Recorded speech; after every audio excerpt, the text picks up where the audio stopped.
Noong 1930s at ang Japan ay kasasakop pa lamang sa bansang Korea. Mahirap maghanap buhay sa ilalim ng mga Hapon, lalo na sa mga karaniwang Korean lamang.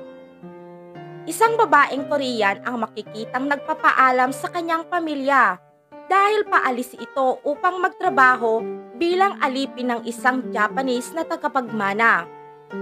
Matapos ng ilang oras na biyahe, narating niya ang napakalaking mansyon kung saan nakatira ang kanyang magiging amo at pamilya nito.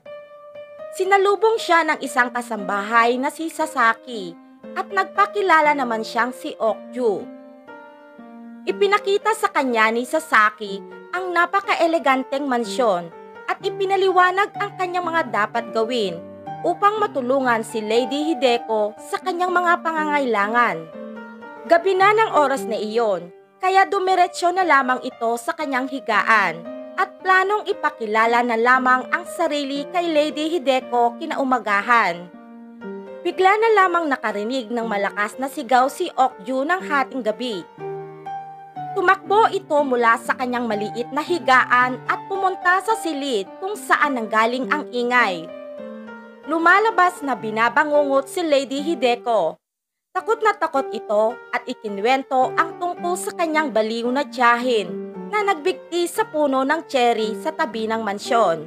Kahit na iyon ang unang pagkakataong makita nito si Lady Hideko, sinubukan ni Okju pakalmahin ang amo at pinatulog ito.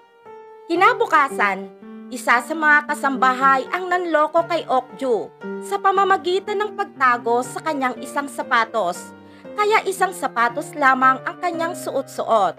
Nang formal na itong ipapakilala kay Lady Hideko sa unang pagkakataon, nagandahan si Okju sa amo. Ipinakita nito ang reference letter mula sa kanyang dating amo at inutusan siya nito na basahin ang sulat. Ngunit kahit na nakakapagsalita ito ng Korean at Japanese, hindi marunong si Okju magbasa. Nag-alala ito baka hindi magustuhan ng kanyang bagong amo. Ngunit binaliwala lamang ito ni Lady Hideko at sinabihan itong magsasabi lamang ng katotohanan sa kanya.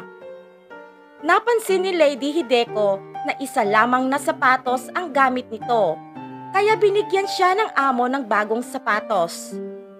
Pagkatapos, papunta si Lady Hideko upang magsanay sa pagbabasa. Kaya sinabihan nito si Okju na puntahan siya katanghalian.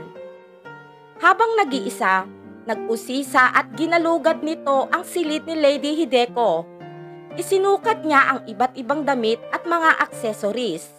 Nag-e-enjoy ito sa kanyang bagong trabaho. Naalala nito ang bilin ng kanyang amo, kaya nagpunta ito sa reading room upang puntahan si Lady Hideko. Nakita nito ang master ng mansyon na si Uncle Kozuki na may pagkabaliw dahil sa kanyang ugali sa pagdila ng tinta. Si Lady Hideko ay purong Japanese, samantalang si Uncle Kozuki ay taga-Korea. Napangasawa nito ang yumaong tiyahin ni Lady Hideko na nagbigti sa cherry tree. Dahil ulila na ang dalaga, si Uncle Kozuki na ang tumatayong taga-subaybay nito kahit na si Lady Hideko ang tagapagmana. Bilang isang Korean na tumulong sa mga Japanese upang sakupin ang Korea, ipinamahala sa kanya ang pagkontrol sa minahan.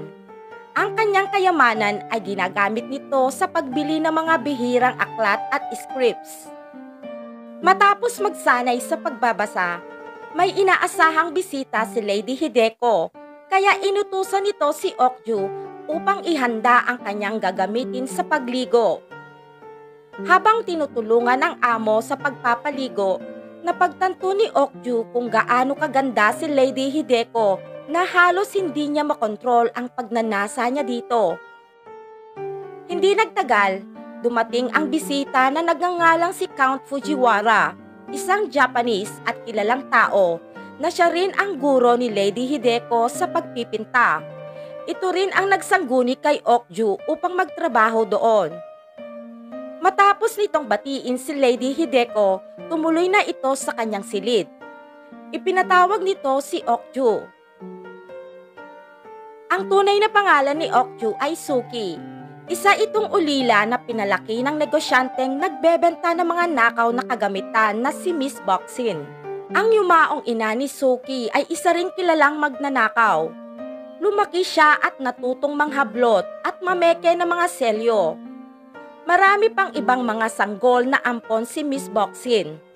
Si Count Fujiwara ay isa ring manloloko dahil hindi naman ito totoong Japanese, kundi isang Korean. Lumapit ito sa grupo ni Miss Boxin at niyaya ang mga ito sa kanyang plano na lokohin si Lady Hideko na isang Haponesang tagapagmana at alukin ito ng kasal upang makuha ang kayamanan nito. Hiniling nito kay Suki na magkunwaring isang alalay at hikayatin si Lady Hideko upang pakasalan si Count Fujiwara. Sumang-ayon si Suki kapalit ng pera na manggagaling sa mana matapos makuha ng lalaki ito mula kay Lady Hideko. Palalabasin nilang nasisiraan ng bait ang tagapagmana at ipapasok sa mental asylum. Balik tayo sa silid. Inutusan ni Count Fujiwara si Suki upang ibigay ang maliit na kahon na naglalaman ng napakagandang asul na hikaw at liham para kay Lady Hideko. Nang matanggap ito, ginamit ni Lady Hideko ang hikaw at napaka-eleganteng tignan ito na pinarisan ng puting damit. Hindi maiwasan ni Suki na humanga sa kagandahan ng kanyang amo. Matapos ang hapunan, medyo nalasing si Lady Hideko. Dinamitan nito si Suki ng itim na dress at pinasuot ang asul na hikaw. Pinaganda niya ito na parang siya at naging masaya si Suki. Nagdalawang isip tuloy ito kung ipagpapatuloy ang plano, ngunit sa huli, pinanindigan nito ang kanyang desisyon. Isang araw, aksidenteng nakita nito sina Count Fujiwara at Lady Hideko na naghahalikan sa kakahuyan. Nakaramdam ito ng selos, kaya tumakbo ito pabalik sa kanyang silid. Kinagabihan, inutusan siya ni Lady Hideko na samahan ito sa kanyang higaan. Ipinaalam niya kay Suki na inalok siya ni Count Fujiwara ng kasal ng araw na iyon. Hinimok siya ni Suki na magpakasal na dahil nakipaghalikan na ito kay Count Fujiwara. Itinanong naman ni Lady Hideko kay Suki kung may karanasan na nga ba ito sa mga lalaki at hiniling nito na turuan siya.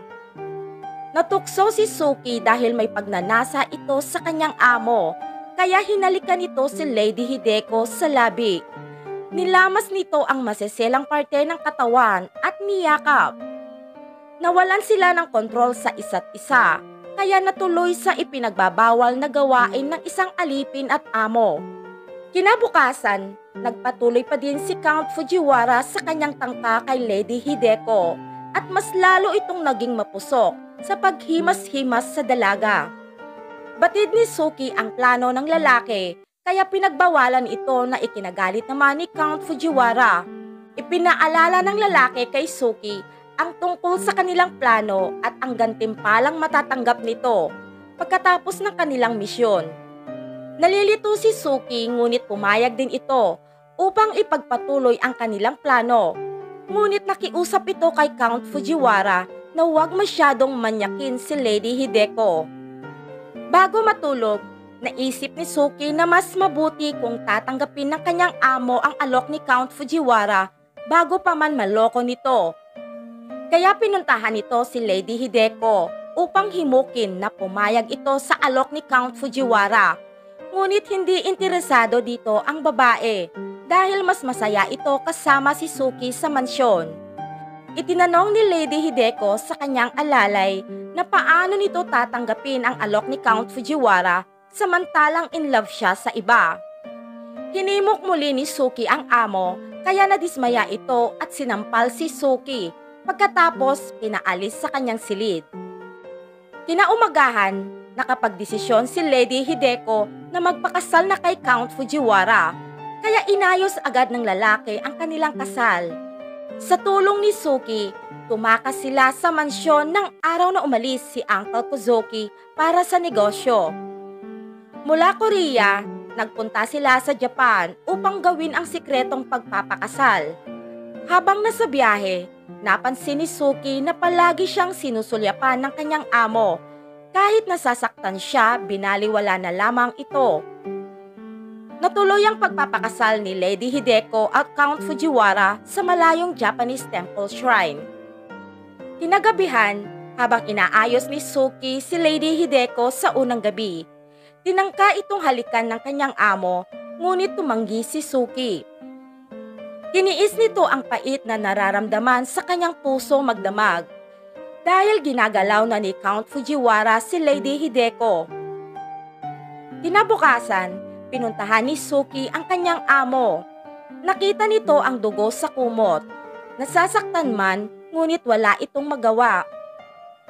Ang magagawa na lamang nito ay hintayin si Count Fujiwara na patunayan ang kasal at ilabas ang mana ni Lady Hideko. Binabantayan sila Lady Hideko at Suki ng innkeeper sa utos ni Count Fujiwara, kaya hindi sila pwedeng tumakas. Sa wakas, may dalang bag na puno ng mga alahas at pera si Count Fujiwara ayon sa kanilang plano. Tinanggap naman ni Suki ang kanyang parte. Ngayon, ang susunod nilang plano ay palabasin na babaliw si Lady Hideko at ipasok sa mental asylum. Hindi nagtagal, ang mga psychiatrist ay nagpunta upang kapanayamin si Suki tungkol sa kondisyon ni Lady Hideko. Nagtulungan sina Count Fujiwara at Suki upang makumbinsi ang mga psychiatrist. Naging madali ang kanilang plano at nasa harap na sila ng mental asylum. Niyakap ni Suki si Lady Hideko sa huling pagkakataon. Narinig nito ang mga sigaw sa loob, kaya umatras ito ng ilang hakbang na nakatitig lamang sa kawalan.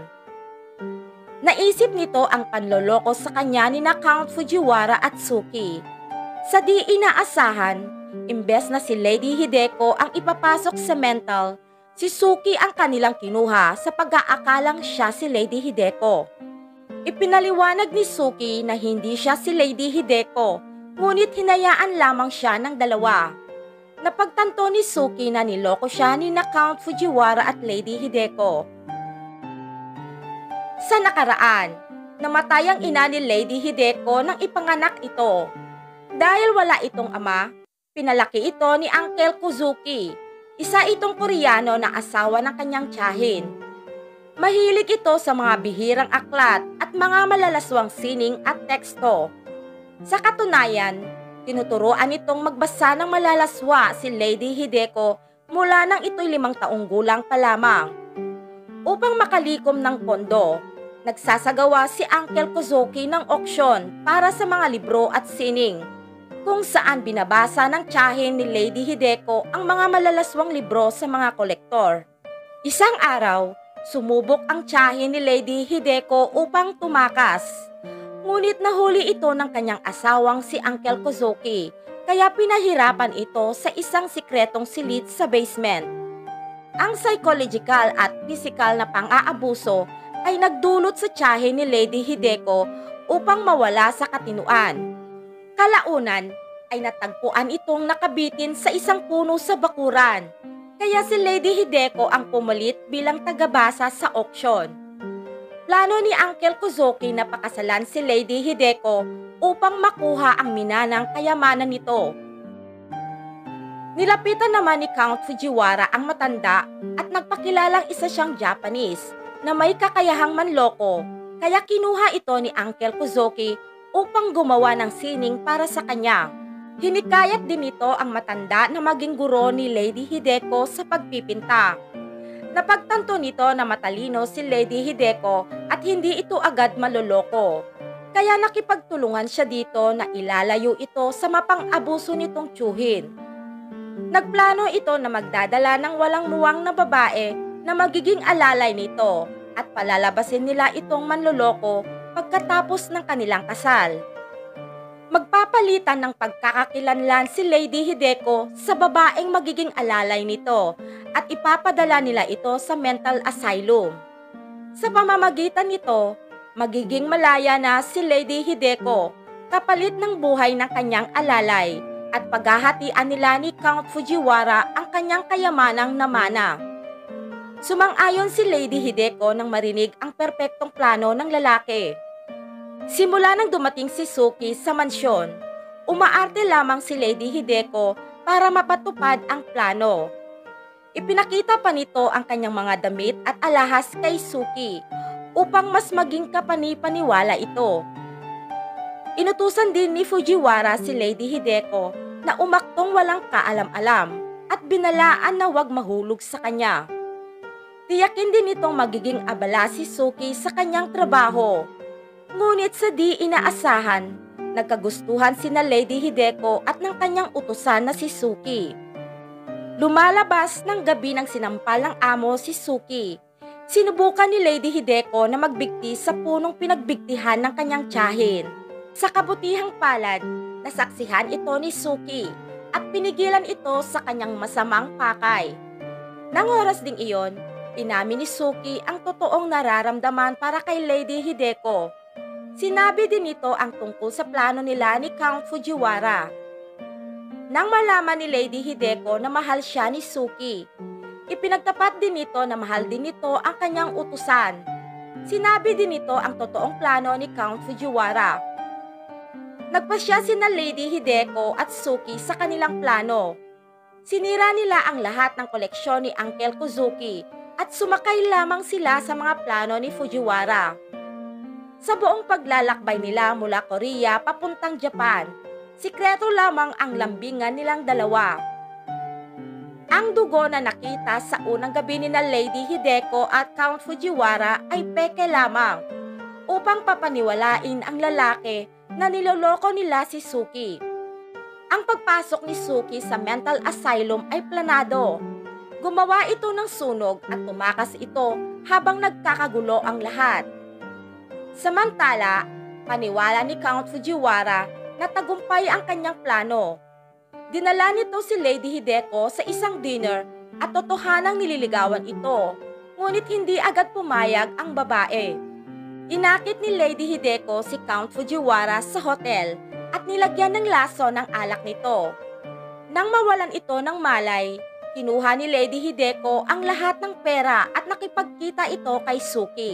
Dahil sa pagkawala ng kanyang pamangkin at pagkasira ng kanyang iniingatang koleksyon, ipinahanap ni Uncle Kozuki si Fujiwara na natagpo ang walang malay.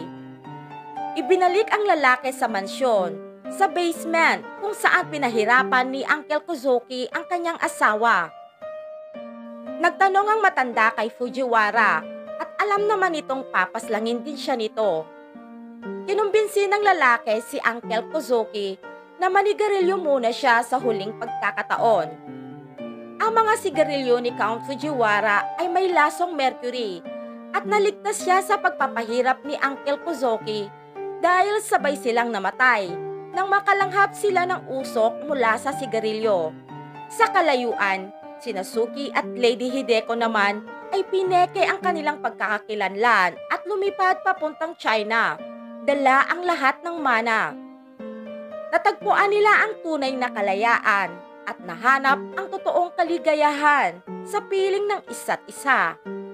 Maraming salamat sa panonood mga ka-Netflix. Huwag kakalimutang mag-subscribe sa aking munting channel, pa-like at comment na din.